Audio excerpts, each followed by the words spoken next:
Professor Carlos Braga, com a sua experiência, insisto, na questão do Banco Mundial e a sua experiência também de pesquisador, professor, eu me recordo, professor, nas relações já são de 200 anos, cerca de 200 anos Brasil e Estados Unidos, nunca ocorreu um momento de tensão como nós estamos vivendo agora. Tivemos alguns problemas desde o século XIX, navegação dos rios lá na Amazônia, teve um problema na Guerra Civil Americana, no início da República aqui na Revolta da Armada e por aí vai, no governo Geisel, para dar um salto histórico, né?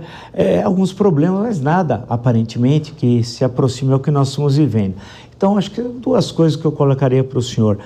Uma é essa questão dessa tensão, que não há razão comercial para tal, né? Aparentemente, e foi lembrado que no documento entregue de forma sui generis, postado numa rede social, que é uma forma absolutamente antidiplomática de relação entre países, né? E nem sequer foi entregue formalmente ao governo brasileiro a correspondência. Como é que o senhor analisa? Acho que primeiro essa questão, quer dizer, da forma como o Brasil, eu estou falando do Brasil porque afeta todos os setores da economia brasileira que exportam para os Estados Unidos. Das unidades da federação, a mais afetada é justamente São Paulo, né? Das 27 unidades da federação, 3 delas comerciam mais com os Estados Unidos. Acho que 22 com a China, uma com o Peru por causa da fronteira e outra com a Venezuela. Então, a economia de São Paulo, que é a economia mais dinâmica do Brasil, tem um intenso comércio com os Estados Unidos e muito diversificado também, né? Isso é na pauta de exportações. Então, primeiro essa questão, eu sei que é complexo. A segunda, professor, a questão da previsibilidade que é essencial na economia, né? No comércio internacional, o que o senhor aponta que poderá ocorrer? Eu sei que não estamos no terreno da futurologia, nem no oráculo de Delfos, mas o que pode ocorrer, já que é dessa forma, salvo engano, se eu estiver errado, o senhor me corrige, isso também nunca ocorreu de um governo com a importância que tem os Estados Unidos, impor tarifas sobre dezenas de países, entre os quais o Brasil, e isso vai ter efeitos realmente muito grandes no comércio internacional, não é verdade? Sem dúvida, né? Eu estou falando para vocês de São José dos Campos, então eu acompanho muito de perto o que está acontecendo nesse momento com a Embraer. Eu sou engenheiro mecânico, ninguém é perfeito, formado pelo ITA, depois eu fiz mestrado e doutorado em economia, mas voltei às minhas origens ao retornar ao Brasil depois de quase 30 anos no exterior.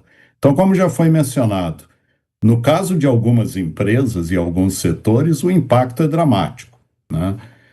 Em termos da economia brasileira, eu sou bem mais otimista, né? Porque, como já foi observado, o Brasil exporta para os Estados Unidos, aí, em média, 42 bilhões de dólares por ano, né?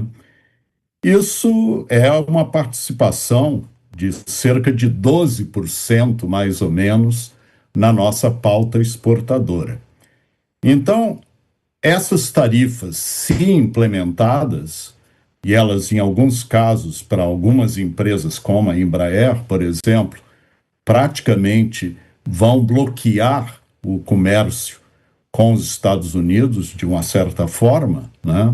Existem aí estimativas que adicionam cerca de 10 milhões de dólares ao preço dos aviões da Embraer, admitindo que os insumos que a Embraer utiliza, cerca de 50% a 60%, a parte de avionics, a parte de turbinas, vem dos Estados Unidos. Então, assumindo que essa proporção não vai ser taxada, né, nós teríamos ainda assim um impacto muito significativo. Então, do ponto de vista macroeconômico, a minha análise de vários outros analistas coloca aí uma queda da ordem de 0,3% do PIB esse ano e algo como 0,6% do PIB do ano que vem, se mantido os 50%. O porquê disso? Bem, em parte porque, particularmente com relação a commodities como o petróleo, que é o principal produto que a gente exporta em valor para os Estados Unidos, o próprio café, nós vamos procurar outros mercados. Provavelmente isso vai ter implicações de queda de preços para as nossas exportações, mas não é uma situação dramática, mas para a indústria brasileira, já falamos aqui, a área de aviões, a área de autopeças, a área de máquinas e equipamentos e particularmente o setor siderúrgico, né? O setor siderúrgico, basta lembrar que originalmente tinha sido imposto uma tarifa de 25%. No dia 30 de maio, durante uma demonstração em Pittsburgh, o senhor Trump anunciou que ia levar para 50% as tarifas sobre aço e alumínio. E no dia 4 de junho, através de uma ordem executiva, isso passou a ser aplicado, né? Então, isso está se baseando na seção 232, que é um critério de segurança nacional que já tinha sido feita análise na primeira administração Trump. Então, por causa disso, que é possível aplicar imediatamente essas tarifas. Elas já estão sendo aplicadas. Agora, esses produtos, o Brasil exporta principalmente semi-acabados de aço, né, que são aí laminados nos Estados Unidos por várias áreas da economia americana, particularmente a indústria automobilística. E daí, evidentemente, nós vamos ver um impacto significativo nos custos dessas empresas, né? E as alternativas vão depender muito de como, por exemplo, as negociações, seja com a China, seja com a União Europeia e a Coreia do Sul, venham a evoluir. Lembrar, no caso da Coreia do Sul, tem um acordo de livre comércio, o KORUS, com a Coreia do Sul. Teoricamente, a tarifa seria zero, mas, novamente, eles vão enfrentar tarifas relativamente significativas, de 25%, baseadas aí nas decisões do senhor Trump. Uma última observação, ele mencionou muito bem a nossa de cooperação com os Estados Unidos. É interessante observar, se a gente pegar os BRICS, né, e observar como os BRICS votam na Assembleia Geral das Nações Unidas, nós vamos ter num extremo Rússia, China, Irã, naturalmente, que agora também é um membro do BRICS Plus, né?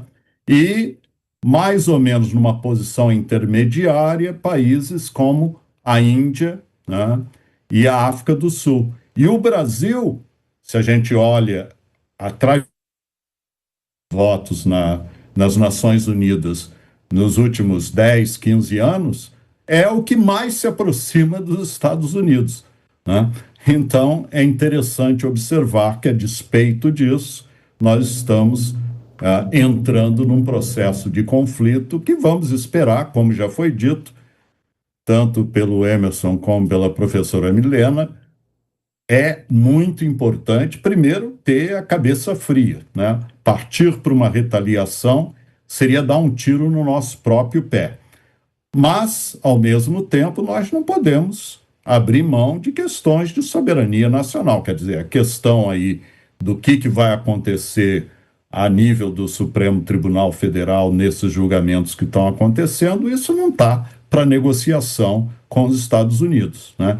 Se o senhor Trump quiser se apegar a esse aspecto, que, diga-se de passagem, de um ponto de vista legal, a gente pode, inclusive, iniciar ações através de empresas americanas que tenham standing, que tenham uma posição em termos de serem afetadas por esses desenvolvimentos.